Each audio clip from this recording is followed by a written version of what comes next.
With deep gratitude in our hearts for our spiritual master Srila Prabhupada, let's dive deep into the divine journey of Bhagavad Gita. तो read along study along daily series का आज day 88 है और शुरू करने से पहले हम लोग राधा कृष्ण जी को याद कर लेते हैं। जय श्री राधे कृष्णा। वृंदावन के राधा कृष्ण जी के दर्शन कर लेते हैं।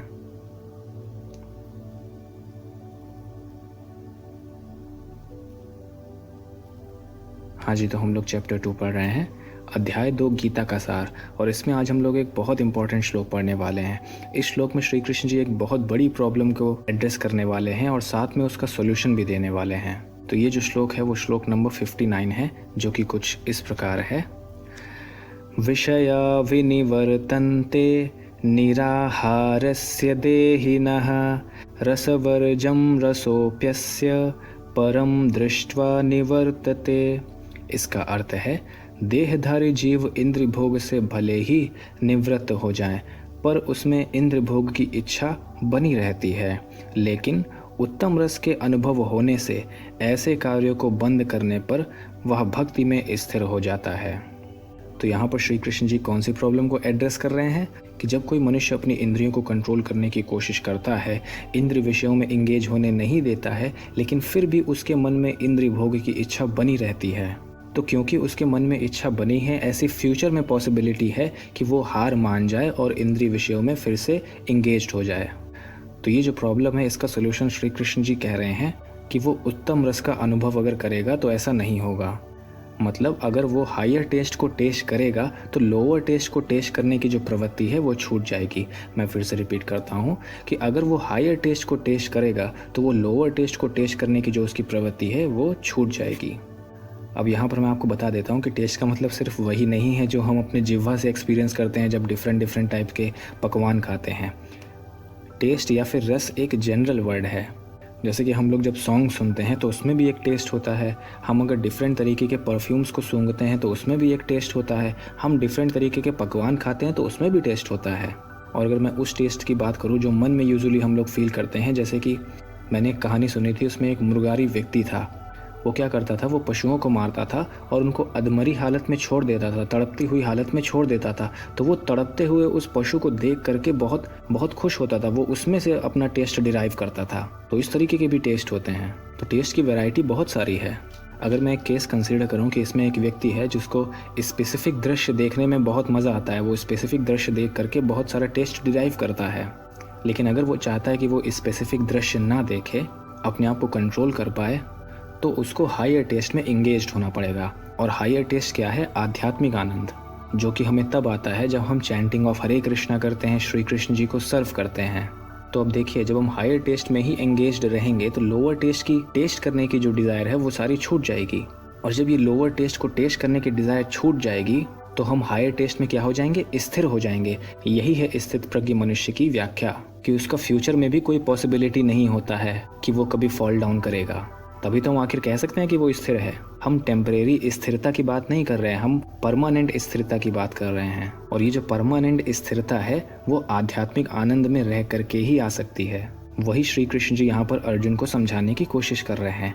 तो इसका तात्पर्य श्रीला प्रभुपाद जी लिखते हैं, जब तक कोई आध्यात्म को प्राप्त ना हो तब तक इंद्रिय भोग से विरत होना असंभव है। क्योंकि इंद्रिय भोग जो है वो एक लोअर टेस्ट है, और जब तक हायर टेस्ट यानी आध्यात्म में नहीं जाएंगे तब तक कि लोअर टेस्ट को टेस्ट करने की जो डिज़ायर है, प्रवृत्ति है, उससे हम लोग नहीं बच पाएंगे, उसको हम नहीं छोड़ पाएंगे। विधि विधानों द्वारा इंद्रिय भोग को संयमित करने की विधि वैसी ही है जैसे किसी रोगी के किसी भोज्य पदार्थ खाने पर प्रतिबंध लगाना, किंतु इससे रोगी की ना तो भोजन के प्रति रुचि समाप्त होती है और ना वह ऐसे प्रतिबंध लगाया जाना चाहता है। आप समझ रहे हैं, रूल्स एंड रेगुलेशंस बना करके इंद्रिय भोग को संयमित करना ये एक टेम्परेरी सोल्यूशन हो सकता है, लेकिन परमानेंट नहीं हो सकता। परमानेंट क्यों नहीं हो सकता? क्योंकि उसका इंद्रिय भोग में रुचि अभी भी बनी हुई है, और रुचि होने की वजह से वो टेम्परेरी हो गया, क्योंकि फ्यूचर में ऐसी पॉसिबिलिटी है कि वो फिर से इंद्रिय भोग में इन्वॉल्व हो जाएगा। जैसे कि मान लीजिए आपको जुकाम है और आपके डॉक्टर ने कहा है कि आपको आइसक्रीम नहीं खाना है, तो ये रूल हो गया और आप अपने आप को रोकोगे कि मैं आइसक्रीम ना खाऊं।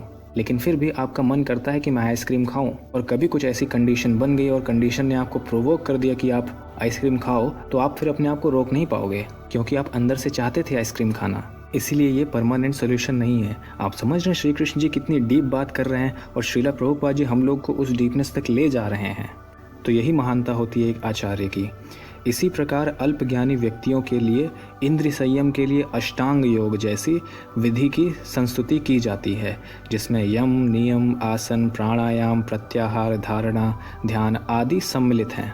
किंतु जिसने कृष्ण भावनामृत के पथ पर प्रगति के क्रम में परमेश्वर श्री कृष्ण जी के सौंदर्य का रसास्वादन कर लिया है, उसे जड़ भौतिक वस्तुओं में कोई रुचि नहीं रह जाती।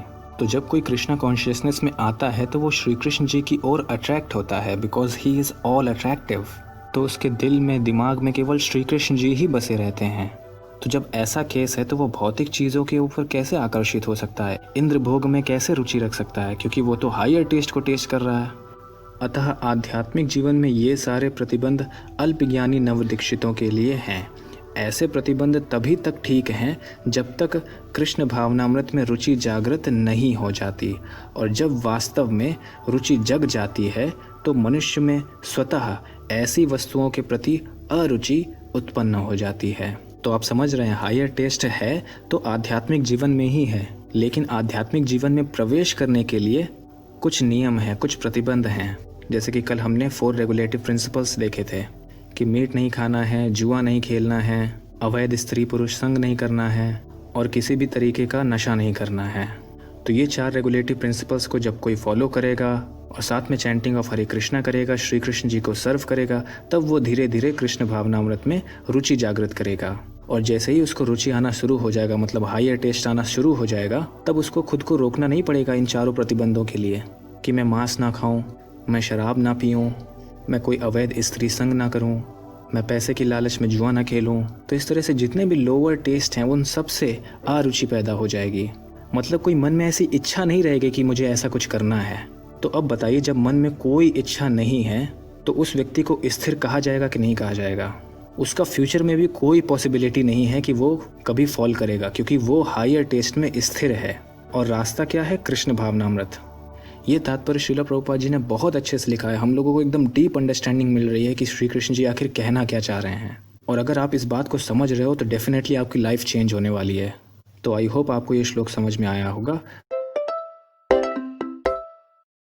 हाँ जी, तो आज है संडे 2 अगस्त। चलिए नज़र डालते हैं इस वीक की कंसिस्टेंसी रिपोर्ट पर। तो इस वीक में यानी day 81 to day 87 Abhinav Vashishtha ji 7 out of 7 days consistent रहे हैं। सिमिलरली रोहित यादव जी भी 7 आउट ऑफ 7 डेज कंसिस्टेंट रहे हैं। In a same manner Saurabh Yadav ji भी 7 आउट ऑफ 7 डेज कंसिस्टेंट रहे हैं। मतलब आप तीनों ही इस वीक में 100% कंसिस्टेंट रहे हैं। सिस्टर ओजस्वी Srivastava ji 4 out of 7 days consistent रही हैं, क्योंकि आपको लास्ट वीक का भी 100% कंसिस्टेंसी बनाना था, जो कि अब हो गया है। That means no problem. तो अब बाकी के जो लोग हैं जिन लोगों की कंसिस्टेंसी टूट गई है, तो प्लीज़ आप इसको सुधारिए, क्योंकि ये बात आपको भी पता है कि भगवत गीता बहुत ही ज़्यादा इंपॉर्टेंट है हमारी लाइफ में, और हम अगर इसको डेली टाइम नहीं देते हैं तो डेफिनेटली हम अपने साथ ही गलत कर रहे हैं। तो अगर आप लोगों को कुछ सजेशंस या फीडबैक देने हो तो आप इस ईमेल आईडी पर दे सकते हैं। तो अच्छी संगत करो, श्री कृष्ण जी का नाम लो या अपने भगवान का नाम लो, चैंट करो, हैप्पी रहो, chant and be happy. Hare Krishna. Thank you.